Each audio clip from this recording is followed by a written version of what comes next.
आज चालल्या बघा आमच्या गावची यात्रा सौंदती म्हणजे यल्लामाला चालल्या बघा।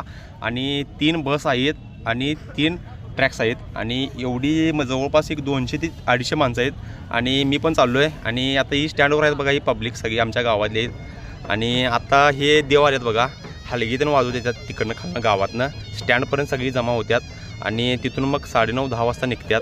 आणि आता देवतेन आलेलं आहेत आणि त्यानंतर आता आमची गाडी निघणार आहे बघा। त्यासाठी यो सूर्जागाने हारतीन करायला आहे, हारतीन घातला, नारळ फोडला, तिथनं गाडीत बसलो बघा आणि सनकत निघालो। तिथनं थोडं पुढं आलो गोकाकच्या का तिथं कुठं तर आलो तर नाश्त्याला सगळी गँग उतरली बघा। चहा बी आणि कर्नाटकमध्ये नाश्ता करायचं म्हटलं तर इडली वडा सांबर हे सोडून दुसरं तुम्हाला काय मिळत नाही। मग त्यानंतर नाश्ता बिष्टा चरचरीत करून घेतला। मग तिथनं पुढं आलो बघा। पुढं आलं का नाही पहिला एक कोणती तरी नदी लागते आणि त्या नदीवर का नाही कापूर जाळायचा असतो आणि मग पुढं जायचं असते। कापूर जाळायचा, नारळ फोडायचं आणि मग पुढं जायचं। मग नारळ देऊन फोडून घेतला बघा सगळा व्यवस्थित आणि मग सगळं आवरलं आणि बसलो गाडीत आणि फायनली का नाही यल्लामावर आलो बघा। आणि हे यल्लामाच्या इथलं तुम्ही बघू शकता कसं आहे, इकडं दगडं बिगडं, इकडं जरा वाळवंट असल्यासारखं वाटायला आले, ऊन जास्त आहे इकडं। मग तिथनं हे देवतेन उतरलं, हे आमच्या गावातल्या बायका बघू शकता, हे असं देवतेन उतरतात। मग तिथनं थोडं इथं बसलो, त्यानंतरनं जायचं होतं दर्शनाला।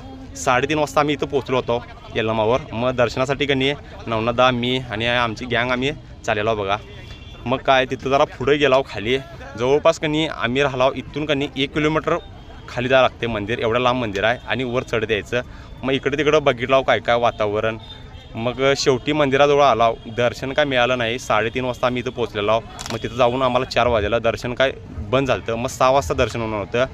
मग काय इकडे तिकडे जरा बघितलं, मग मुखदर्शन घेतलं आणि तिथून आलो। तरी तुम्हाला हा ब्लॉग कसा वाटला कमेंट करून नक्की सांगा। आणि उद्या पार्ट 2 येणार आहे, म्हणजे कसं दर्शन घेतलं, काय काय झालं, मंदिर सगळं व्यवस्थित दाखवणार आहे, लिंब कसं नेसतात, परत माणसांच्या अंगात कसं येतं, सगळं व्यवस्थित दाखवलेलं आहे। तरी तुम्हाला ब्लॉग कसा वाटला कमेंट करून सांगा लागते, आवडला असेल तर फॉलो करा लागते। सप्लायचे जय हिंद, जय महाराष्ट्र।